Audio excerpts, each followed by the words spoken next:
Good morning all of friends. आज आपका प्रमेश ई lab में फिर से मैं स्वागत करता हूं। मैं दिलीप कुमार अवस्थी।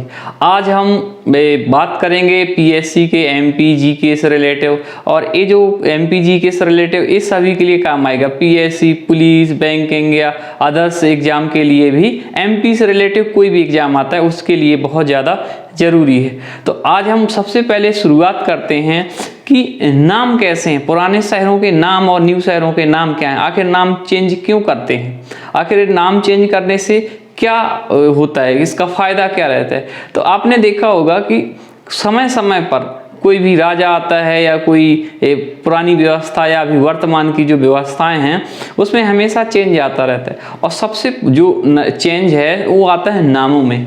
तो नाम रखने का जो उद्देश्य यही है कि एक आइडेंटिटी शो करना, एक परिचय शो करना, यानी कहते हैं नाम में ही वो क्या है, गुण छिपा है। इस तरीके से बहुत सारी चीज़ें आपने देखा होगा, प्रचलित किया होगा, या कई जगह आपने देखा होगा। अभी 1-2 साल पहले आपने देखा होगा इलाहाबाद का नाम प्रयागराज किया गया।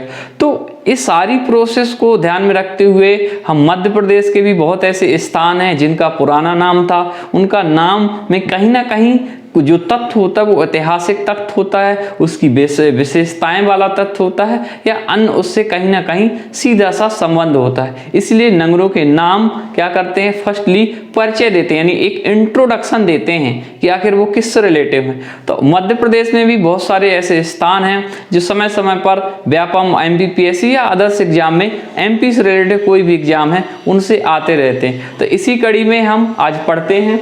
सबसे पहले देखते हैं कि महेश्वर, आपने देखा होगा महेश्वर बहुत ज़्यादा प्रसिद्ध नाम है। अगर मध्य प्रदेश की बात करें तो महेश्वर, और इसका पुराना नाम महेशपति।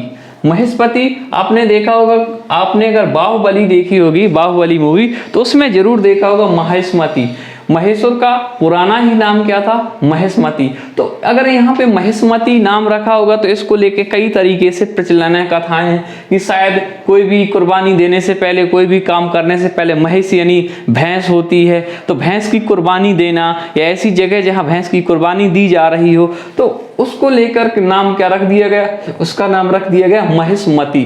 क्लियर।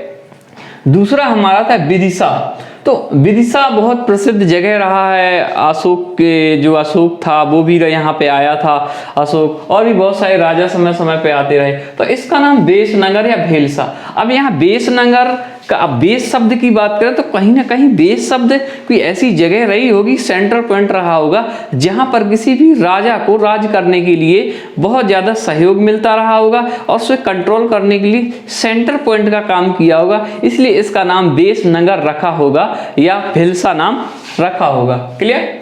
दूसरा आता है भोपाल।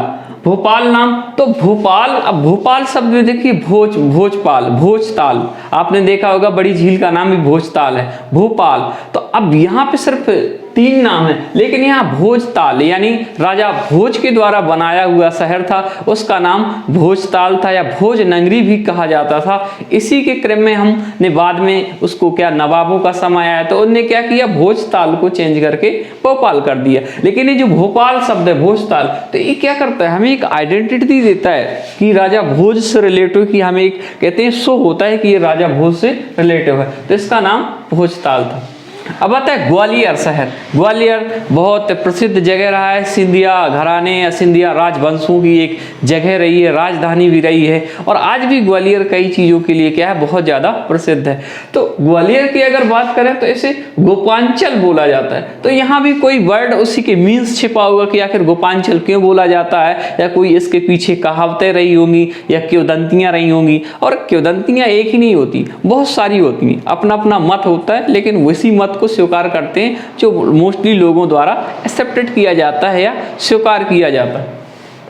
दूसरा आता है बुरहानपुर।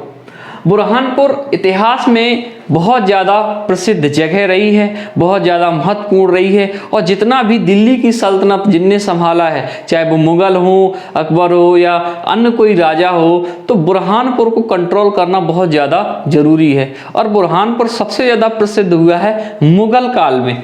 मुगल काल में अब बुरहानपुर को देखें आप, तो बुरहानपुर मध्य प्रदेश और महाराष्ट्र के एक बॉर्डर बीच में है, वहीं से नदियां बहती हैं, ताप्ती या नर्मदा के आसपास का एरिया है। तो बुरहानपुर क्या करता था कि अगर मध्य प्रदेश से अगर महाराष्ट्र की साइड या नीचे की साइड दक्षिण भारत में जाना है तो आपको बुरहानपुर को कंट्रोल करना बहुत ज़्यादा जरूरी रहता था।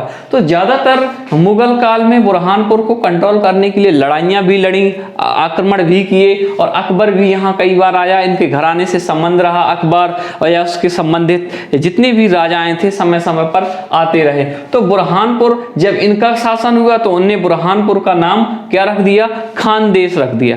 अब खान, यहाँ आप देख रहे हो कि खान शब्द एक मुस्लिम शब्द है, ज्यादातर यूज करते होंगे खान या इस तरीके से। तो उनने ज्यादातर यहाँ पे राज्य किया, इसलिए नाम रख दिया खानदेश। यानी खानदेश पहचान ही है, यानी पहला शब्द ही खान पहचान कर रहा है, मुस्लिम राजाओं द्वारा, मुस्लिम किंग या मुस्लिमों के द्वारा कंट्रोल किया हुआ एरिया। तो इसका नाम हो गया खानदेश। दूसरा जबलपुर। तो जबलपुर नाम की अगर बात करें तो पहले इसे त्रिपुरी नाम से बोलते थे, बीच बीच में जबलपुर कहने लगे, और कहते हैं कि जबलपुर कहने के पीछे भी कई किंवदंतियां हैं। कुछ लोग बोलते हैं जाबली ऋषि थे, उनके नाम पर जबलपुर रखा गया। तो इस तरीके से नाम हमेशा चेंज होते रहते हैं और पुराना कोई ना कोई लॉजिक छिपा रहता है। दूसरा होता है खजुराहो। आज का खजुराहो पहले खजूर वाहक नाम से जाना जाता था। कहते हैं कि खजुराहो के आसपास खजूर के वृक्ष बहुत सारे ज्यादा पाए जाते थे, और इन्हीं खजूरों के वृक्ष के ज्यादा पाए जाने की वजह से इसका नाम क्या पड़ गया, खजूर वाहक। अगले क्रम में देखते हैं धार में देखते हैं धारा नगरी। अब धारा नगरी, तो पहले यहाँ पे राजा भोज रहते थे। आपने सुना होगा या कहावत सुनी होगी, कहाँ राजा भोज कहाँ गंगू तेली। तो भोज राजा बहुत ज्यादा प्रसिद्ध रहे हैं, परमार वंश के रहे हैं, प्रसिद्ध रहे हैं, और इनकी प्रसिद्ध राजधानी भी रही है खजुराहो, भोपाल उनका पूरा एरिया था। तो ज्यादातर वो धार को ज्यादा पसंद करते थे रहना, इसलिए इस नगरी को रख दिया गया धार नगरी। और इसी का आपने 7वीं 8वीं बुक देखा होगा, धार नगरी चौपट राजा, टके शेर भाजी टके शेर खाजा। तो वही धार नगरी है। क्लियर, राजा भोज से संबंधित है, धारा नगरी कहते थे। अब आते हैं दतिया की बात करें तो दतिया का पुराना नाम दिलीप नगर रहा है। तो दिलीप नगर या कोई ऐसा वहां का छोटा छत्रप या कोई राजा रहा होगा या कोई सरदार रहा होगा या कोई शासक रहा होगा जिसका नाम दिलीप रखा होगा, तो उसने अपने नाम के सामने दिलीप नगर रख दिया। इसके बाद बात करें अगर हम अगले क्रम में मंडला की बात करें तो मंडला बहुत ज्यादा प्रसिद्ध जगह रही है।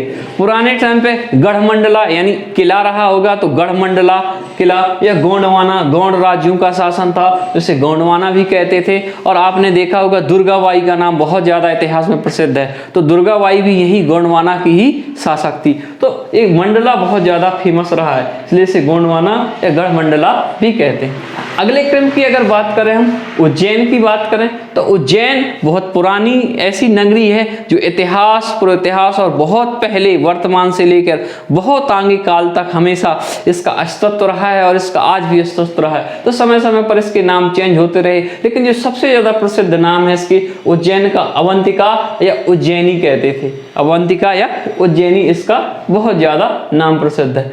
अगला है मंदसौर इसी क्रम में, तो मंदसौर को 10पुर। तो शायद यहाँ पे 10 ऐसे एरिया रहे होंगे या 10 ऐसे समूह रहे होंगे।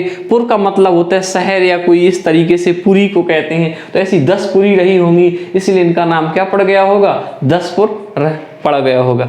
अगला क्रम है इंदौर, तो इंदौर का इंदुपुरी नाम रहा है और इंदौर भी बहुत पुराने, इसका टाइम समय समय पर नाम बदलता रहा, लेकिन ज्यादातर से इंदौर या इंदुपुरी ही इसका पुराना नाम रहा है। अगले क्रम में हम कुछ चीजें लेके आते हैं, दूसरे अति पुराने नामों के लिए बात करते हैं। तब तक के लिए बहुत बहुत धन्यवाद।